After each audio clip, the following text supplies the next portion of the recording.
जिससे ज्ञान होता है वह अक्षर अक्षर समुद्भवम ब्रह्म है। जो अक्षर है वही अव्यय आत्मा है। जो आत्मा है वही चित स्वरूप है। चित स्वरूप आत्मा में जो गुण है वही ज्ञान है। जिसकी सत्ता से सर्व गुण संभाव सर्व ज्ञान प्रकाशित होते हैं वही परमात्मा ब्रह्म है।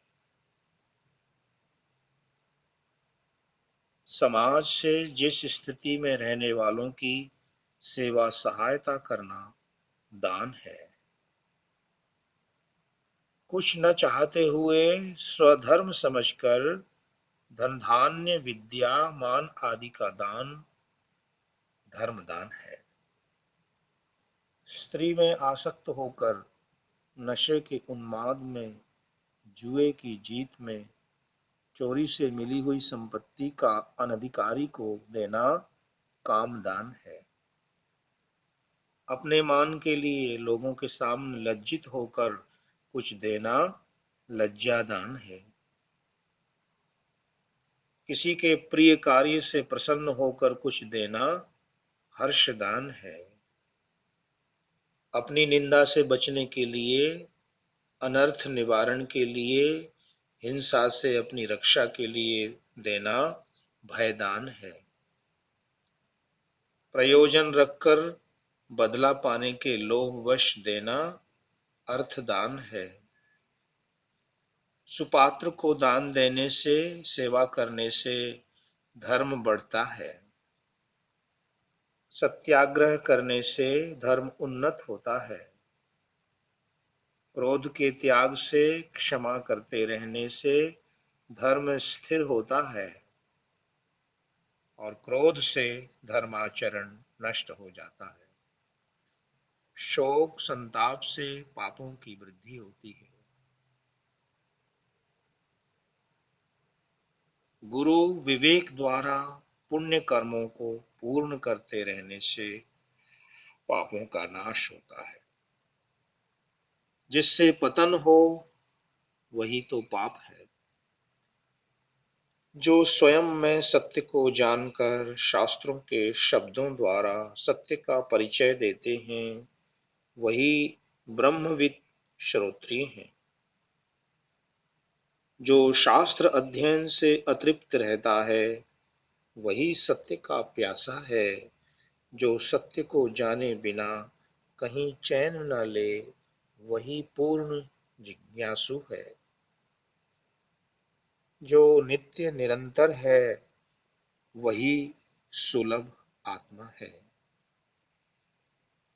सत्य में रहते हुए जो सत्य से विमुख है वही अहंकार है। दाता को भूलकर जो दाता से मिले हुए को अपना मान बैठा है वही अहंकार है। जो शुभ अशुभ पाप पुण्य राग त्याग संग्रह तथा दान भोग और भजन का करता है भोगता है वही अहंकार है। जो लेते हुए सब कुछ पाते हुए सदा भिखारी दीन बना रहता है मांगता ही रहता है वही अहंकार है। जो नित्य प्राप्त परमात्मा का साक्षात अनुभव नहीं करने देता वही अहंकार है। जिसे खोजते ही अथवा जानते ही जो कुछ नहीं रह जाता वही अहंकार है। देह अभिमानी ही कामी लोभी मोही होता है। जो अपने को पतित देखकर दूसरों को अपने से भी अधिक पतित मानकर संतुष्ट रहता है वो पामर है। दूसरों को बुरा मानकर जो अपने को सबसे अच्छा मानता है वह विषयी है। जो सबको अच्छा समझते हुए अपने को बुरा मानता है वह साधक है गुणदर्शी है निरभिमानी है। सबको परमात्मा में देखता है वो भक्त है। सबको अपने से जो अभिन्न देखता है वह सिद्ध है। जो अपने को देहमय जानता है वह भ्रांत है, मुर्दा है। संसार एक चक्र है। अज्ञान में दृश्य सत्य प्रतीत होता है। उस प्रतीत में ही प्रिय अप्रिय का भेद होता है। प्रिय के प्रति राग, अप्रिय से द्वेष होता है। राग द्वेष के अनुसार ही भोगार्थ कर्म में प्रवृत्ति होती है। प्रवृत्ति को दोहराते रहने से संस्कार दृढ़ हो जाते हैं। संस्कार के अनुसार वासना और वासना के अनुसार पुनः प्रवृत्ति होती है। इसी चक्र में सारे जीवात्मा चल रहे हैं। संसार चक्र में चलते रहना द्वंद्व का मोह है। चक्राकार गति में चलना तो बहुत होता है, परंतु पहुंचना कहीं नहीं होता। कोलू का बैल चलता ही रहता है, पहुंचता कहीं नहीं। उसी प्रकार भोगी जन संसार चक्र में चक्कर काटते रहते हैं। विश्राम का स्थान चलते रहने वालों को कहीं नहीं मिलता। यही माया पाश है।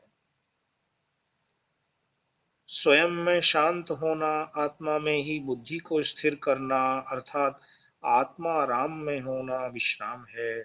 आत्माराम से विमुख रहने तक ही काम है। परम आत्मा में रमण करने वाला ही आत्माराम है।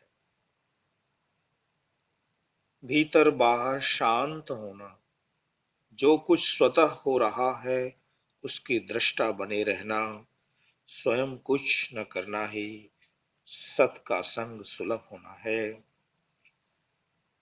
निष्काम होने में ही सत्संग है। निष्कामता ही स्वधर्म में स्थिर रहने की भूमिका है। जो निरंतर है उसी का संग सत्संग है। सत्संग ही साधक का अंतिम पुरुषार्थ है। असत के संग से ही लोभ मोह अभिमान की उत्पत्ति हुई है। यह लोभ आदि दोषों की निवृत्ति जिससे होती है वही सत्संग है। दरिद्रता से मुक्त होना है तो पुरुषार्थी होकर दैवी संपत्ति प्राप्त करो। पाप से बचना है तो सदैव शक्ति संपत्ति योग्यता द्वारा पुण्य कर्म करते हुए ईश्वर का चिंतन करते रहो। कलह से बचना है तो मौन धारण करो। बाहर और भीतर अभय रहना है तो सदा अविनाशी परम प्रभु में जागृत रहो और दैवी संपदा के धनी बने रहो। संग से राग होता है, राग से काम उत्पन्न होता है, काम से भोग इच्छा उत्पन्न होती है, भोग इच्छा से लोभ प्रबल होता है, लोभ से तृष्णा बढ़ती है, तृष्णा से अशांति दुख की वृद्धि होती है। इसलिए असंग होने में ही मुक्ति है। सत्य की अनुभूति विचारों वृत्तियों में तैरते रहने से नहीं होती, चेतना की गहराई में डूबने से होती है। इसलिए अंतर में घुसना, शांत मौन होना, विचार रहित विकार रहित होना परमात्म अनुभूति की साधना है। विषयों से दूर रहकर मन के विषयों का चिंतन करना संयमी बनने का दंभ मात्र है। जिसके द्वारा काम क्रोध पर विजय मिलती है उसे ही ज्ञान विज्ञान कहते हैं। जिसके द्वारा ज्ञान विज्ञान पर घोर आवरण बढ़ जाता है उन्हीं को काम क्रोध कहते हैं। जिसके द्वारा काम क्रोध के वेग को रोक लिया जाता है यही यथार्थ योगाभ्यास है। राग द्वेष का त्याग करना उन्नति सद्गति प्राप्त करने का प्रथम उपाय है। इंद्रियों को वश में रखना दूसरा उपाय है। संयम के द्वारा प्राप्त हुई मानसिकता बौद्धिक शक्ति के द्वारा सेवा तथा परहितकारी कर्म करते हुए सदा प्रसन्न रहना